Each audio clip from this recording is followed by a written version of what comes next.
Hello students, welcome to my new YouTube channel knowledge point. Students, अभी हम class 10th की science worksheet number 43 discuss करेंगे जो 12 नवंबर की है।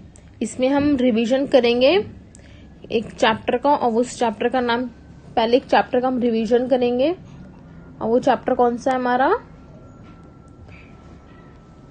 लाइट चैप्टर, जिसमें हम लोग reflection, refraction, human I and the colourful world के बारे में पढ़ेंगे। ठीक है, पहले हम थ्योरेटिकल पार्ट देखेंगे, फिर हम एमसीक्यू क्वेश्चंस करेंगे। स्टूडेंट्स, आपके लास्ट वर्कशीट है, क्योंकि अब आपके एग्जाम स्टार्ट होंगे तो आपके आगे वर्कशीट्स नहीं आएंगी। आई थिंक ये अच्छी बात है कि आप अपनी प्रिपरेशन में अच्छे से ध्यान दे पाएंगे। चलिए स्टूडेंट्स, ये वाली वर्कशीट भी डिस्कस कर लेते हैं। So let's start. इसमें हमारे पास टॉपिक क्या है, हम लोग रिवीजन करने वाले हैं लाइट, रिफ्लेक्शन एंड रिफ्रैक्शन। सबसे पहले बात आती है कि रिफ्लेक्शन और रिफ्रैक्शन का मतलब क्या होता है।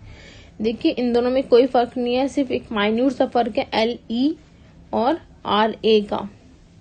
मतलब रिफ्लेक्शन का मतलब है कोई लाइट का आना और किसी पार्टिकल से के ऊपर रिफ्लेक्ट हो जाना, वापस चले जाना टकरा के। लेकिन रिफ्रैक्शन का मतलब क्या है, आना और ट्रांसमिट होके एक और रे का निकलना, उसको हम लोग क्या बोलेंगे, रिफ्रैक्शन। ठीक है, फर्स्ट पॉइंट है इसमें हमारा, light seems to travel in straight lines. मतलब लाइट जो होती है वो किस में ट्रेवल करती है, स्ट्रेट लाइन में ट्रेवल करती है। सेकेंड पॉइंट है, mirrors and lenses form images of object. Images can be either real और virtual depending upon the position of the object. मतलब मिरर और लेंसेज हमारे पास इमेजेस बनाते हैं ऑब्जेक्ट्स की, और इमेजेस हमारे पास कैसी हो सकती है, या तो रियल होंगी या फिर वर्चुअल होंगी। रियल का मतलब है असली होंगी, वर्चुअल मतलब असलियत नहीं होगी, कुछ उसमें मिलावट सी, या वर्चुअल मतलब वर्चुअल होंगी वो, डिपेंडिंग ऑन द। लेकिन ये रियल और वर्चुअल होंगी किस बात पे डिपेंड करता है, उनकी पोजीशन ऑफ ऑब्जेक्ट पे डिपेंड करता है कि ऑब्जेक्ट की पोजीशन क्या है। तभी हम उसी हिसाब से बता सकते हैं कि हमारे पास जो इमेज बनेगी वो रियल होगी या वर्चुअल होगी। वर्चुअल का मतलब हम लोग, रियल का मतलब हमें पता है सच्चा, मतलब कि कोई चीज रियल होगी, रियलिटी में हो, और वर्चुअल मतलब झूठा, कोई चीज रियल नहीं होना, झूठा होना।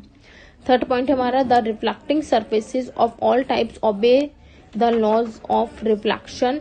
The refracting surfaces obey the law of refraction. मतलब जो रिफ्लेक्टिंग सरफेस होती है वो ओबे करती हैं, मतलब फॉलो करती है लॉ ऑफ रिफ्लेक्शन को, और जो रिफ्रैक्टिंग सरफेस होती है वो ओबे करती हैं लॉ ऑफ रिफ्रैक्शन को। नेक्स्ट है हमारा, the new Cartesian sign conventions are followed for spherical mirrors and lenses. मतलब कुछ कार्टेशियन साइन कन्वेंशन है, जैसे हमारे ग्राफ में होते हैं, ऊपर पॉजिटिव नीचे नेगेटिव, राइट हैंड साइड पे पॉजिटिव नीचे, राइट हैंड साइड पे पॉजिटिव और लेफ्ट हैंड साइड पे नेगेटिव। तो हमारे पास क्या है, साइन कन्वेंशन है, जो फॉलो कौन फॉलो करता है, स्फेरिकल मिरर्स और लेंसेज दोनों ही उसको फॉलो करते हैं। नेक्स्ट है हमारा मिरर फॉर्मूला। क्या होता है mirror formula, 1/v plus 1/u equals to 1/f। जिसमें हमारे पास क्या होता है, ये जो रिलेशनशिप होता है ये हमारे पास किसमें हमारे पास रिलेशनशिप, जो फॉर्मूला होता है हमारे पास मिरर फॉर्मूला, किसमें रिलेशनशिप देता है, बिटवीन द ऑब्जेक्ट डिस्टेंस। और ऑब्जेक्ट डिस्टेंस हमारे पास क्या हो जाएगा, u को हम लोग ऑब्जेक्ट डिस्टेंस बोलेंगे, इमेज डिस्टेंस को हम लोग v बोलेंगे, और f हमारे पास क्या होगी, focal length of spherical mirror. Next हमारा है, the focal length of a spherical mirror is equal to half of its radius of curvature. मतलब जो फोकल लेंथ होती है किसी भी स्फेरिकल मिरर की, वो किसके इक्वल होती है, half of its radius of curvature. Next है, the magnification produced by a spherical mirror is the ratio to the height of image to the height of the object. मतलब magnification के लिए हमारे पास फॉर्मूला क्या हो जाएगा, height of image divided by height of object. ठीक है, और light ray travelling obliquely from a denser medium to a rarer medium bends away from the normal. मतलब जब लाइट रे हमारे पास डेंसर मीडियम से रेयरर मीडियम में ट्रांसफर करेगी तो किस नॉर्मल की तरफ बेंड होगी। मतलब जो इमर्जेंट रे निकलेगी वो नॉर्मल की तरफ बेंड होगी, sorry bend away from the normal, मतलब नॉर्मल से हटकर बेंड होगी। लेकिन जब लाइट हमारे पास क्या नाम है कहाँ पे उसमें रेयरर से डेंसर मीडियम में मूव करेंगी तो वो बेंड होगी टुवर्ड्स द नॉर्मल। मतलब जब रेयरर से डेंसर मीडियम में लाइट हमारे पास मूव करेगी तो वो बेंड होगी टुवर्ड्स द नॉर्मल। तो ये बातें ध्यान रखने वाली हैं कि डेंसर से रेयरर में जब मूव करें तो away from the normal bend करेगी लाइट रे, और लाइट रे जब रेयरर से डेंसर में मूव करे तो टुवर्ड्स द नॉर्मल बेंड होगी। नेक्स्ट है हमारे पास light travels in vacuum with an enormous speed of 3 × 10⁸ metre per second. The speed of light is different in different media. अब यहाँ पे मीडिया का मतलब क्या है, मीडियम। जब एक होता है तो उसको मीडियम बोलते हैं, और जब बहुत सारे हो जाते हैं तो उसको मीडियम बोलते हैं। मतलब वैक्यूम में हमारे पास जो लाइट होती है उसकी स्पीड क्या होती है 3 × 10⁸ मीटर पर सेकेंड। और सारे डिफरेंट मीडिया में लाइट की जो स्पीड होती है वो डिफरेंट हो जाती है। The refractive index of a transparent medium is the ratio of the speed of light in vacuum to that of the medium. मतलब जब हम लोग किसी भी ट्रांसपेरेंट मीडियम का रिफ्रैक्टिव इंडेक्स निकालेंगे तो रिफ्रैक्टिव इंडेक्स का फॉर्मूला क्या हो जाएगा, speed of light in vacuum divided by speed of light in medium. Next है हमारा in case of rectangular glass slab the refraction take place in both air glass interface and glass air interface. मतलब हमारे पास rectangular glass slab होता है उसमें refraction 2 बार होता है, मतलब दोनों जगह होता है। एक तो वो इंटरफेस जहाँ पे ग्लास और एयर दोनों होते हैं, और एक वाला इंटरफेस जहाँ पे एयर और ग्लास दोनों होते हैं। इंटरफेस का मतलब वो पॉइंट जहाँ पे दोनों चीजें ही लाई कर रहे हो, मतलब एक तरफ एयर होगी दूसरी तरफ ग्लास होगा, और दूसरा पॉइंट कहाँ है कि एक तरफ ग्लास होगा और दूसरी तरफ एयर होगी।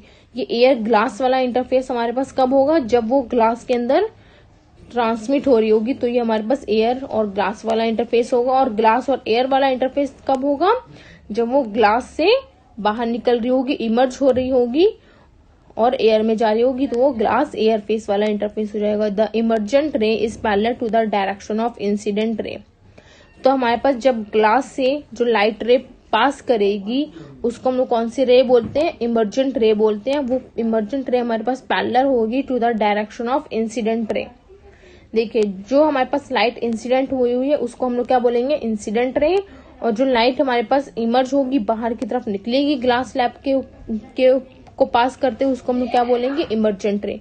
तो वो इंसिडेंट रे और वो इमर्जेंट रे हमारे पास एक दूसरे के पैरेलल होंगी। हमारे पास यहाँ पे एक आता है लेंस फॉर्मूला। लेंस फॉर्मूला हमारे पास क्या है, 1/v - 1/u = 1/f। ये जो लेंस फॉर्मूला होता है ये रिलेशनशिप देता है between the object distance u, image distance v and the focal length f of a spherical lens. मतलब अगर हमें ऑब्जेक्ट डिस्टेंस दे रखा हो u और फोकल लेंथ हमें दे रखी हो f, तो हम आसानी से इमेज डिस्टेंस मतलब v जो है वो निकाल सकते हैं। यही हमारा लेंस फॉर्मूला का एक वो होती है, एक बेनिफिट होता है कि हम लोग इससे दो अगर हमारे पास न्यूमेरिकल वैल्यू दे रखी है v और f की, तो हम लोग u निकाल सकते हैं, या u और v दे रखा है तो हम f निकाल सकते हैं, या कोई भी दो हमारे पास वेरिएबल्स दे रखे हो तो उसमें से एक वेरिएबल की वैल्यू निकाल सकते हैं। Power of a lens is the reciprocal of its focal length. The SI unit of power of lens is dioptre. मतलब जो लेंस की पावर होती है वो किसकी रेसिप्रोकल होती है, मतलब power P = 1/f। Power is the reciprocal of its focal length, और जो पावर की SI यूनिट होती है उसको हम लोग क्या बोलते हैं, डायोप्टर। D से रिप्रेजेंट करते हैं जिसको हम लोग। The splitting of white light into it's component colours is called dispersion. मतलब जो स्प्लिटिंग होती है वाइट लाइट की 7 कंपोनेंट्स में, उसको हम लोग क्या बोलते हैं, डिस्पर्शन बोलते हैं इस फिनोमिना को।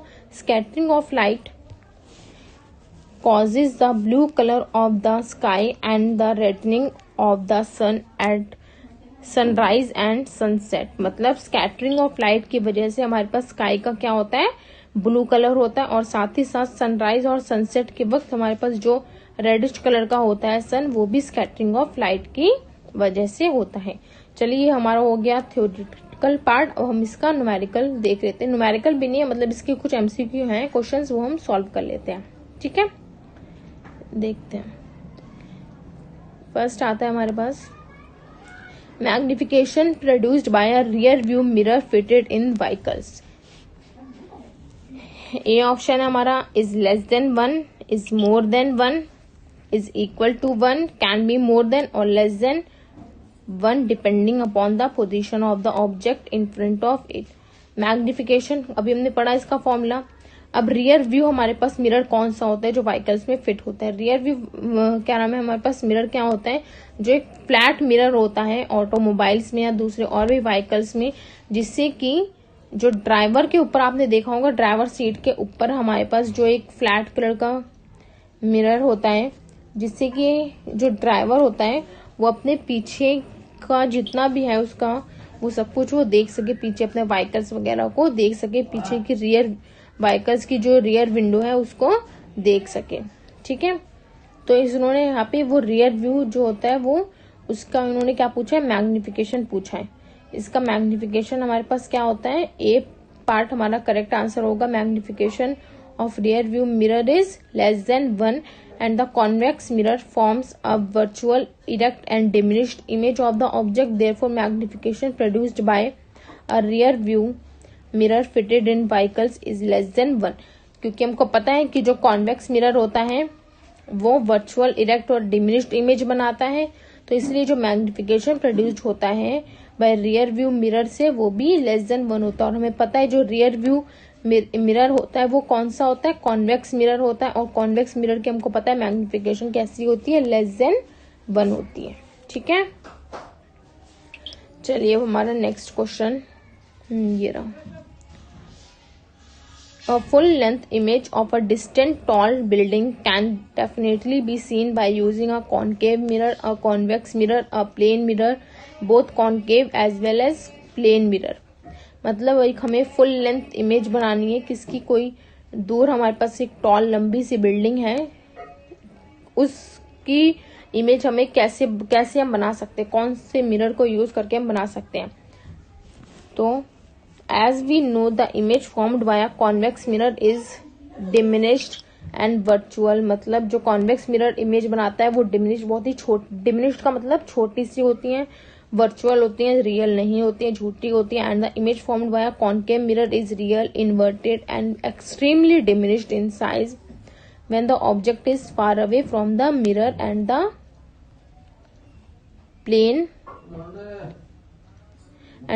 plane mirror makes an image of the similar size as an object from this as an object। मतलब यहाँ पे हमारे पास आता है कि हमारे पास जो इमेज कॉन्वेक्स मिरर बनाते हैं वो तो काफी छोटी होती हैं और साथ ही साथ वर्चुअल भी होती है, लेकिन जो कॉनकेव मिरर इमेज बनाते हैं वो रियल होती हैं, इन्वर्टेड होती है और स्मॉल साइज की होती हैं। जब स्मॉल साइज की कब होती है, जब ऑब्जेक्ट जो होता है वो दूर होता है मिरर से। लेकिन जो प्लेन मिरर हमारे पास बनाता है वो सेम साइज की इमेज बनाता है। तो इससे लेकिन हमारे पास यहाँ पे एक और बात आती है कि प्लेन मिरर भी यहाँ पे आंसर हो सकता था, लेकिन प्लेन मिरर यहाँ पे हमारा आंसर क्यों नहीं है, क्योंकि प्लेन मिरर लाने के लिए हमें प्लेन मिरर भी हमारे पास उतना ही लंबा होना चाहिए जितनी बड़ी हमारे पास टॉल बिल्डिंग है। तो अब हमारे पास बिल्डिंग तो चलो इतनी पॉसिबल है, लेकिन वो प्लेन मिरर के लिए काफी एक्सपेंसिव हो जाएगा कि हम इतना बड़ा प्लेन मिरर अरेंज करें और फिर उसकी इमेज बनाएं। तो इसीलिए हम किसका यूज करेंगे यहाँ पे, अपना ऑप्शन ए का मतलब कॉनकेव मिरर का हम लोग यूज करेंगे, क्योंकि डिमिनिश तो होगी पर हाँ रियल तो हो जाएगी हमारे पास इमेज। ठीक है, लेकिन कॉनकेवेक्स मिरर का अगर हम लोग यूज करते तो वो वर्चुअल भी होती है और डिमिनिश्ड भी होती है। दोनों से अच्छा है कि हमें रियल तो मिल रही है। ठीक है, तो हमारा इसका ऑप्शन क्या हो जाएगा, ए। थर्ड क्वेश्चन आता है हमारे पास, यू आर गिवन, आपको वाटर दिया गया है, मस्टर्ड ऑयल दिया गया है, ग्लिसरीन दे रखा है, केरोसिन दे रखा है। इनमें से आपको बताना है in which of these medium, medium मतलब मीडियम होता है, पहले हम बता रहे हैं plural form of medium is called medium. A ray of light incident obliquely at same angle would bend the most. मतलब इनमें से वाटर, मस्टर्ड ऑयल, ग्लिसरीन और केरोसिन, इन चारों में से हम लोगों ने एक लाइट रे को पास कराए और सेम एंगल पे लाइट रे को पास कर लगे। अब हमें ये बताना है कि इन चारों में से जो इमर्जेंट रे निकलेगी वो सबसे ज्यादा बेंट कौन सी मीडियम में होगी? तो हमें पता है जो जितना ज्यादा डेंसर होगा उतनी ज्यादा बेंट होगी लाइट, हमारी light ray. Glycerine is most optically denser and hence have the largest refractive index, therefore ray of light bend most in glycerine. मतलब हमारे पास जो ग्लिसरीन है वो मोस्ट ऑप्टिकली डेंसर होगा, इसीलिए उसका रिफ्रैक्टिव इंडेक्स भी ज्यादा होगा, तो इसलिए हमारे पास जो रे ऑफ लाइट होगी वो सबसे ज्यादा बेंट भी ग्लिसरीन में होगी। फोर्थ है हमारे पास the splitting of light into different colours on passing through a prism is called dispersion. अभी हमने ऊपर पढ़ा है the phenomena of splitting of white light into its 7 constituent colours. और वो 7 कॉन्स्टिट्यूएंट कलर्स कौन से होते हैं? VIBGYOR, VIBGYOR। When it passes through a glass prism is called dispersion of white light। ठीक है, फोर्थ का तो बहुत इजी था। फिफ्थ है हमारा one can not see through the fog because. मतलब हमारे पास हम लोग फॉग के थ्रू, फॉग में हम लोग को कुछ दिखाई क्यों नहीं देता है?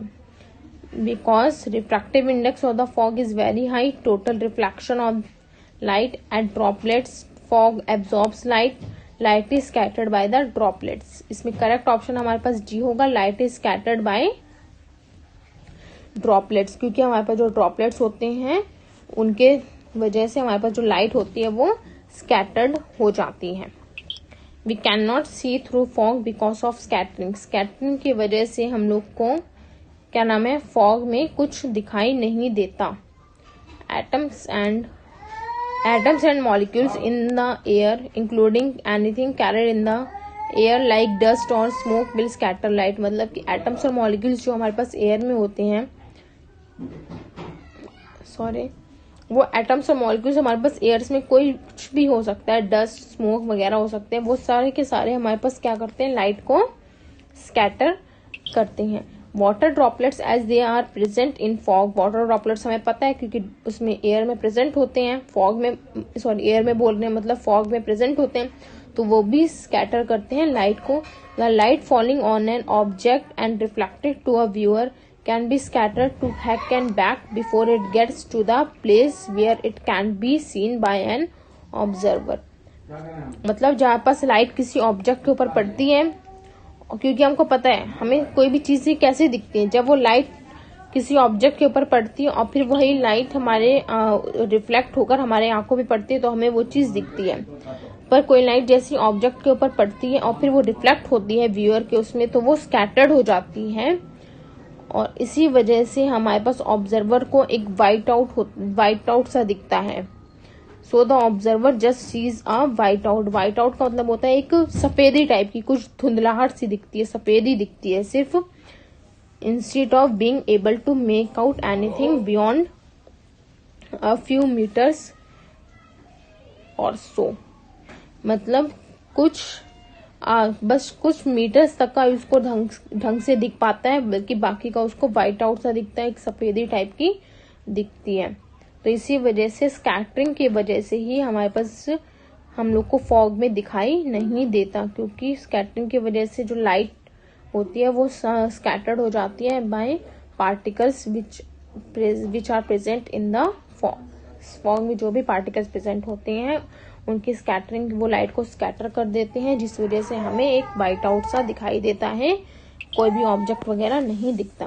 ठीक है स्टूडेंट्स, आई होप आपको ये समझ आई होगी, क्वेश्चंस आपको सारे समझ आए होंगे। अगर आपको कोई भी डाउट हो तो फिर आप हमसे कमेंट बॉक्स में टाइप करके पूछ सकते हैं। ठीक है students, I need your support. आप लाइक, शेयर एंड सब्सक्राइब करें मेरे चैनल को, जिससे हमें मोटिवेशन मिले, हम आपकी ज्यादा हेल्प करें आपकी स्टडीज में। मिलते हैं नेक्स्ट वीडियो में। All the best for your exams. ठीक है, थैंक यू स्टूडेंट्स।